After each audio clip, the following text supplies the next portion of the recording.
The waiter came back with 2 glasses of wine. She took hers. I didn't touch mine. Delicate cherry notes with a dry finish. He smiled. I nodded. Thanks. He walked away. She didn't look up from her phone. The screen's reflection lit up her cheekbones. She was scrolling with the same thumb I used to kiss when she fell asleep. Tap. Scroll. Scroll. Smile. That smile wasn't for me. Hey, I said, barely loud enough over the hum of silverware and soft jazz. Can we talk? She kept scrolling. Yeah, she muttered, like I was interrupting. I've been thinking, I started carefully. Maybe we should do a weekend away. Just us. Unplug. Reconnect. That's when she finally put her phone down. Her eyes flicked up. No softness. Just something sharp. She leaned forward slightly, placed both palms on the table, and said, very casually, Delton, you're not my type. There was no hesitation. She didn't wince. She didn't laugh it off. Just flat. Like a weather report. It hit me like a sneeze in the dark. Sudden. Disorienting. Not painful. Just unexpected and annoying and gross. I stared at her. She stared at me. She didn't blink. You're joking, I said. It came out more like a plea than a question. No, she replied, reaching for her wine. I've been thinking about it for a while. You're a good guy, but I need someone with more edge. More ambition. My hands were trembling under the table. I forced them to be still. Edge? I asked. You mean tattoos and bad decisions? I mean a man who doesn't beg for affection like a puppy, she said, swirling her wine without sipping it. There it was. The knife. But she wasn't done. Honestly, I thought I'd grow into loving you. I thought you'd grow into something else. You didn't. I swallowed hard. The room began to feel smaller. The air, thinner. Like everything was suddenly about me. Or maybe nothing was. Then she smirked. Don't be dramatic, Delton. Just finish your food, and let's be adults. I looked at her plate. Untouched. Then I reached for my wallet. Slowly. Quietly. No theatrics. I slid my card to the edge of the table. The waiter took it without a word. She raised an eyebrow. You're paying? I stood up. Yup. One last time. I left the wine. Left her. Didn't raise my voice. Didn't cause a scene. But I also didn't go home. Because home was a lie. And what she didn't know? While she was sitting there looking smug in that booth, her edgy little boyfriend had already texted me that morning, by accident. Because guess what? They booked the wrong Airbnb. And I owned it. She sat across from her type, sipping wine I paid for, in a house I owned. Booked under a name neither of them bothered to Google. That was mistake number 1. Mistake number 2 was assuming I wouldn't be there. After I left the restaurant, I didn't go to my apartment. I drove 3 hours through rain and traffic to reach the old rental house I inherited from my uncle in Ironwood Hills. It wasn't fancy. It wasn't even listed publicly anymore. But last year, I quietly put it on a private rental platform used by corporate travelers and trust fund kids who didn't want paper trails. It was empty. Until that morning, when I received a booking confirmation. The guest used a fake name, Benny Hart. But the phone number was familiar. Too familiar. It was off by 1 digit from Kendra's work number. Curious, I checked the system's auto-generated message. Looking forward to a peaceful weekend with someone special, smiley face. It didn't take long to confirm the guest wasn't some stranger. The payment? A card that used to be on our joint account. The delivery address for the welcome wine? Her office. She didn't even try to hide it. I didn't cancel the booking. I prepared the house. I placed cameras where I was legally allowed. Entryway, driveway, kitchen. Motion activated, cloud-based, time-stamped. I turned the bedroom heat off and left a small, old speaker plugged in behind the dresser. Set to play a playlist, the one she made me for our first road trip, if triggered. I parked a mile away and waited until their check-in time passed. I walked the side trail up the hill and entered through the service door. They didn't notice. The house had thick walls and a second-floor crawl space I accessed through the linen closet. I brought snacks. And gloves. I turned off my phone. And I waited. I didn't plan on revenge. Not yet. I wanted to understand. I wanted to hear it, from her own lips, what I was to her now. Just a phase she outgrew? A crutch? A charity case? They arrived late. Loud music. Her laugh, familiar but fake. The guy, Benny, had a voice like someone trying to sound like a man. Not be one. He dropped his duffel bag with a thud and said something about the place being surprisingly cozy for a dude named Delton. That's how I knew she told him everything. Or what she thought was everything. She uncorked the wine, played hostess, complained about the cold in the bedroom. He offered to warm her up. My chest burned. Not with rage, with confirmation. This wasn't a one-time slip. This was a full-blown operation. Then came the line I didn't expect. Her voice, lower, more serious. I told him last night. At dinner. He took it like a puppy who just found out the food bowl's empty. He laughed. She didn't. You think he'll come after you? He asked. Delton? Please. He probably cried in his car. That's what he does. I did cry, actually. But not in my car. I cried up there, in the attic, hearing the woman I still paid rent for mock the exact way I loved her. And then the playlist started playing from the bedroom, by itself. Track 1. Come Back Home, by Two Doors Down. She froze. He looked around. I didn't touch anything, she whispered. That was mistake number 3. They forgot whose house they were in. And I had just triggered mistake number 4. The hidden envelope. The one I left inside the bedroom drawer. The one with her name on it. And the last photo she ever expected to see. She didn't scream right away. That came later. At first, Kendra just stood still, wine glass in hand, blinking toward the hallway like her brain hadn't quite processed what was happening. I could hear her breathing from the crawl space. Her boyfriend, Benny, mumbled something about a Bluetooth speaker glitching. He walked toward the bedroom like he owned the place. Perfect. The speaker kept playing, softly, subtly, track after track. Each one meant something. Not to him. To her. I knew she recognized them. I chose every song from memories she pretended to forget. That road trip through Minnesota? Autumn Town Leaves. Her late-night breakdown in 2019 when her father had a stroke? Don't Let Me Go. Our first kiss in the car outside her parents' house. Warm hands, cold night. But the envelope, that was the detonator. I heard her footsteps pause by the dresser. The pause told me she saw it. She always hated surprises. Even birthdays made her nervous. I imagined her standing there, fingers hovering over the cream-colored paper, wondering how it got there. Then I heard the tear of paper. 10 seconds later, she gasped. Then silence. Benny must have noticed something was off, because I heard him say, "What's that?" No answer. "What is that, Kendra?" Still nothing. I knew exactly what she was holding. The photo. A printed, full-color still frame, pulled directly from the security footage I'd recovered last month, after her sudden conference trip to Tampa. In it, Kendra is sitting poolside in a floral swimsuit, straddling a man who wasn't me. Different guy. Not Benny. Definitely not a conference. I had it time-stamped, GPS located, and notarized. I printed 2 copies. She had one. My attorney had the other. She tried to lie about Tampa once. Told me the hotel double-booked the room, and she ended up staying at a friend's Airbnb. Said she left her charger there. The one I found stuffed in her car's glove box 3 weeks later. Now, no more lies. But that wasn't even the worst part. Behind the photo was the handwritten note. Just one line. Your type doesn't own this house. I do. D. Benny's voice broke the tension. What is this? Some kind of message. Is this guy here? I heard him walking back into the kitchen. He opened drawers. Slammed a cabinet. His footsteps were fast, uneven. Kendra's voice finally came. Shaking, quiet, brittle. We have to go? Now. But Benny? Benny wanted answers. You said he was weak. You said he didn't have a backbone. Wrong again, Benny. I had a plan. Because just before they arrived, I scheduled 3 texts, set to send from a second phone, still linked to Kendra's cloud. One to her boss. Thank you for the extra PTO days. Benny and I needed this. One to her mother. Can't talk now. In Ironwood with my lover Red Heart. And one to Benny's actual girlfriend. That one had the photo. With a caption. He said you'd never find out. I'm just helping. I crawled backward in the attic, quietly slipping out through the guest room vent. Let them panic. Let them pack. I wasn't running. Not anymore. I was just getting started. They made it out of the house in a hurry. Kendra didn't even take her bag. Benny slammed the front door so hard it knocked over the candle she lit earlier, the one she always used when she wanted to set a mood. I watched them through the driveway camera, both of them stumbling down the stairs like the house was haunted, and maybe to them, it was. I stayed another hour, cleaned up the attic, took the speaker, grabbed the second envelope from under the sink, the one with receipts, screenshots, and printouts of every conversation I'd archived over the past 6 months. It was all there.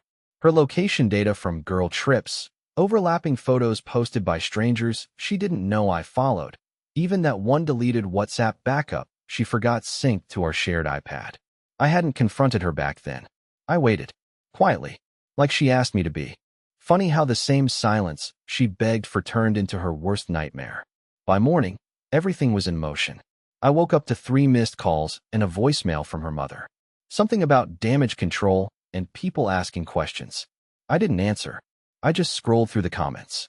Because the post, the one I scheduled, had gone live at exactly 6:45 a.m. A carousel of 3 images. The poolside photo of Kendra with her Tampa fling. A cropped frame from the security cam, timestamped with location data. A screenshot of her not my type text to her friend Britt, the one she accidentally sent to me during dinner. Caption: married for 6 years. Paid her loans. Loved her family. Apparently I'm not her type. Cool. I blurred faces. I covered anything personal.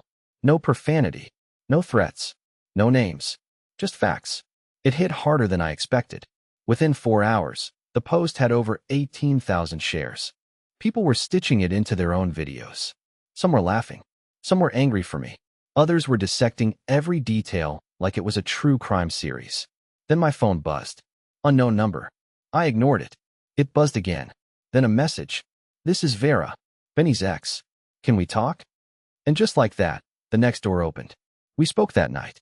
Vera was everything Kendra wasn't. Direct, honest, furious, but level-headed. She told me Benny had cheated before, more than once. But this time, he left their dog at the vet and ghosted her to run off with a coworker's wife. Kendra wasn't even honest about her status. She told him we were separated. Showed him a fake document. Vera had proof. Dates. Screenshots. A video of Benny lying about needing space just 1 week before the Ironwood trip. We swapped notes. Then she asked if I'd be willing to work with her on something. Not revenge, she said. Just truth. That word stuck with me. Truth. Because that was the one thing no one offered me when this all started. And now, I was about to serve it up, cold, hard, and public. The call came from a block number at 10:08 a.m. I was in line at a greasy diner off Highway 6, holding a styrofoam cup of burnt coffee, trying to convince myself to eat something. I almost declined the call, but something told me to answer. Mr. Delton W. Morse? A calm voice asked. I said nothing at first. My instinct was to hang up. Instead, I just replied, speaking. This is Angela Croft, legal representative for Mrs. Kendra Morse. I'm calling to notify you that your recent online activity may constitute defamation and emotional distress. My client is prepared to issue a formal cease and desist if these actions continue. There it was. The panic. Not from Kendra, but from the system she ran to when her image cracked. I sipped my coffee slowly. Angela, do you represent all cheaters? Or just the ones dumb enough to get caught in 4K? She didn't appreciate that. Her voice dropped an octave. Sir, this isn't a joke. Kendra has a right to privacy. What you posted. What I posted was true. Documented. Blurred. Non-threatening. And completely legal. You'll find that I never used her full name, never revealed her address, never shared explicit material, and never encouraged harassment. Unlike your client, who encouraged deception, fraud, and emotional manipulation for months, maybe years. Silence. I continued. And if we're talking about legality, maybe I should mention that my lawyer has already reviewed the prenuptial agreement she forgot about. The one with the fidelity clause. The one she violated before Tampa. More silence. Then she shifted. You understand we can still take civil action for reputational damage. That was rich. Sure, I said. But while you're drafting paperwork, maybe take a look at Exhibit C in the envelope I sent her. You'll see timestamps, text transcripts, and GPS logs. All nicely packaged for discovery. Tell your client to proceed if she wants every detail of her betrayal read into public record. The call ended a minute later. I stared at my reflection in the diner window and almost didn't recognize the guy looking back. Tired, hollow-eyed, but sharper, more awake than I'd been in years. The waiter brought my food. I picked at it. My appetite was gone again. My phone buzzed. This time, it was Vera. She sent a screenshot. Benny had gone silent on social media, deleted his Instagram, turned off comments. But not before someone, maybe an ex-client, maybe a friend, reposted a photo of him at a local bar with the caption, Wild how he was crying about his dog last week, and now he's jet-setting with someone's wife. Trash. The story was spreading. Organically. I didn't ask for this. I didn't want attention. But the truth had teeth. And now it was biting. Kendra texted me that afternoon. A single message. Can we please talk? Just the two of us. I didn't reply. Not because I was trying to be cruel, but because there was nothing she could say that would make me forget what I heard in that house. The laughter, the arrogance, the ease with which she discarded everything I built. But that night, when I returned home to my apartment, something was different. A bouquet of wilted lilies sat at my door. No card, just the kind she used to hate. I knew they were from her. Inside the apartment, there was another surprise. My landlord had slipped a notice under the door. Not an eviction, not a bill, but a request. Kendra had asked if she could be let in just to talk. He told her no, but he wanted me to know she tried. She wasn't just watching the fallout anymore. She was feeling it. But the most shocking part? She hadn't seen what was coming next. Because Vera and I weren't done. And Kendra's biggest secret? That one hadn't gone public yet. You'd think after getting caught, humiliated, publicly exposed, and legally cornered, someone like Kendra would lie low for a while. Maybe disappear for a few months. Reflect. Regret. But not her. 3 days after the lawyer's call, after the flowers, after her passive-aggressive, let's talk, message, she made another mistake. The kind you can only make when you believe you're still smarter than everyone else. She went back to the lake house. The one her friend Vanessa owned. The one Kendra claimed she only visited for girl therapy weekends. The same house I wasn't allowed to step foot in because she said it was a sacred no-husband zone. I used to respect that. I believed in space. God, I was an idiot. See, what she didn't know was that Vanessa and I had spoken. Quietly. Carefully. After everything started unraveling, Vanessa reached out, not to defend Kendra, but to apologize. I never liked what she was doing, she admitted over a call. But I didn't want to be the one to tell you. I figured you'd see it eventually. I told her I did. Just later than I should have. Vanessa told me more than I expected. About the girls' weekends that weren't just girls. About the quiet 3-night trip in June where Benny dropped by. About the name she kept hearing in whispered conversations when Kendra thought no one was around. Travis. I hadn't heard that name before, and I didn't like that I hadn't. But Vanessa did something else. Something I wasn't prepared for. She gave me access to the property's guest cam feed, the one tied to a smart doorbell and motion light system Kendra never even knew about. She told me. I deleted everything from the cloud, but I saved one file. Just in case. That file. It was dated July 19th, 11:26 p.m. It showed Kendra stepping out onto the deck of the lake house in nothing but a silk robe, laughing, tipsy, whispering to a man holding 2 glasses of wine. Not Benny. Not anyone I recognized. But as the man turned and pulled her in for a kiss, I caught a clear glimpse of his face. That was Travis. I reverse-searched his face using an AI tool Vera's friend had access to, something used in corporate security circles. He was a real estate photographer. Local. Mid-30s. According to the public info, he was recently divorced. And wouldn't you know it, he had taken photos of Vanessa's house twice this year. Last time, just days before Kendra's business trip. This wasn't a fling. This was a pattern. Kendra wasn't just cheating. She was rotating lovers like seasonal decor. And each one seemed to believe they were the only one. That gave me an idea. Vera helped me draft the message. It was simple, polite, firm. Hi Travis. You don't know me, but you've been seeing my wife. I'm not reaching out to fight. I just think you should know she told Benny you were a mistake. She told me Benny was a phase. And she told you I was the past. Seems we've all been lied to. No threats. No slander. Just truth. He replied in under 5 minutes. Holy S*******. Are you serious? I didn't answer right away, but I sent him the still frame from the doorbell cam. The one where he and Kendra were on the deck. This is the night she said she was at her mother's. His typing bubbles popped up, then disappeared, then returned. She told me she was separated. She said you were controlling, that you moved out months ago. I let him sit with that for a while. Then I sent him one more message. You're not the only one. She told me I wasn't her type, while wearing the ring I bought. No response, but I didn't need one. Because that night, someone else called me. A restricted number. But the voice? Shaking. Quiet. Familiar. It was Travis's wife. The voice on the other end of the line was calm at first. A woman's voice. Measured. Almost too calm. "Is this Delton Morse?" she asked, like she was confirming an address for a package she didn't want to deliver. I said yes. She exhaled slowly, then asked, "You're still alive, right?" That caught me off guard. "Yes," I answered. "Why?" Another pause. Then she said something that physically made me sit down. "Because Kendra told Travis you died last year." I didn't respond. Couldn't. I literally forgot how to speak. She continued, almost bitterly amused. "She said she was your widow, that your family cut her off, that she'd lost everything except the house and her memories." I actually laughed. Out loud. A sharp, dry, disbelieving sound. "Wow," I muttered. "She really went full soap opera." "Yeah," the woman said, voice tightening. "And it worked. Travis isn't just some side guy." She told him they were building a new life together. She even introduced him to my daughter. Said she was going to be her stepmom. And just like that, I felt the shift. This wasn't about cheating anymore. This was manipulation. Full-blown deception. A network of lies Kendra had carefully crafted to suit whoever she was talking to.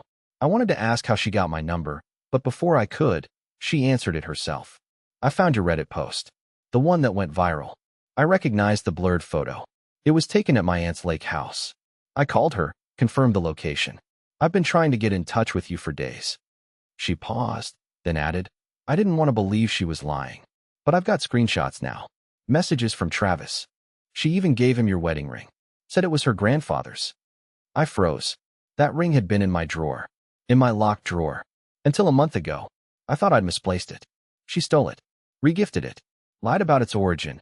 And wore it like a souvenir while playing house with a man she told I was dead. "She's good," the woman said. "Really good. She even had me doubting myself. But now I want people to know." We spoke for almost 2 hours. I got her name, Mallory. I got the details. Timelines. Screenshots. Voice notes. She offered to send everything. And just before we hung up, she said something I'll never forget. "She didn't just cheat on you, Delton. She erased you. Pretended you never existed. That's not heartbreak. That's cruelty." And she was right. This wasn't just a betrayal of trust. It was an annihilation of identity. She had rewritten the story of our marriage to fit whatever fantasy she needed next. But what Kendra never counted on was the network forming in her wake. Mallory wasn't the first person to come forward, and she wouldn't be the last. Because within 48 hours of that call, my inbox had 5 new names. People who had been lied to, hooked, dropped, ghosted, humiliated, all by her. An ex-co-worker who got demoted because Kendra told HR he was emotionally unstable after she broke off a fling. A college friend who loaned her $3,000 for a fake surgery she never had. A local artist who painted a portrait of her and Benny for their anniversary while she was still married to me. And then someone sent me a name I didn't recognize. But it wasn't just a name. It was a court docket. Kendra had been sued. For years ago. For identity fraud. And the plaintiff? A man named Carson Linwood. Ex-fiancé. Filed in 2019. Dropped suddenly after a private settlement. It all started to click. Kendra had been building new lives for years. Breaking hearts. Making promises. And then burning it all down before anyone caught on. But now, it was all collapsing. And in the center of that collapse was one last person I hadn't spoken to. Her father. The man who once pulled me aside at Christmas and said, "Take care of her. She burns bridges faster than she builds them." The last time I saw Kendra's father, he handed me a glass of warm eggnog and a quiet warning. He was a quiet man. All gray sweaters and long pauses. The kind of guy who spoke in loaded glances more than full sentences. But that Christmas, 2 years ago, he leaned in as Kendra buzzed around the kitchen and said, "Whatever she breaks, son, don't let it be you." Back then, I thought it was a joke. Now it felt like prophecy. When I finally called him, I wasn't sure he'd answer. But he picked up after 2 rings. "Delton," he said, "been expecting you." That was all. No confusion. No anger. Just quiet resignation. Like he knew this day would come, and he wasn't proud of it. We met at a park halfway between our towns. He brought coffee. I brought the folder, everything. The photos. The text messages. The names. The copies of my prenup. The records from the lawyer. And yes, the lawsuit. He didn't look surprised. "She's been this way since her 20s, he said softly, as he flipped through the documents. always reinventing herself. New jobs, new men, new stories. We thought she'd grow out of it. He looked up at me. I hoped you'd be the one to steady her. I thought I was, I said. Turns out I was just another story she told. He nodded slowly, tapping the folder. So what now? I didn't know what to say. For months, revenge kept me going. Exposure. Truth. But now that it was all laid bare, I didn't feel triumphant. I felt released. She needs help, I finally said. And I need peace. He looked at me for a long time, then stood up and reached into his coat pocket. I thought she lost this, he said, handing me something. It was a photo, a printed one. Us, on the dock at the lake house during our first year of marriage. I was holding her hand like it was made of porcelain. She was smiling like she didn't know how to break anything yet. She used to keep this in her wallet, he said.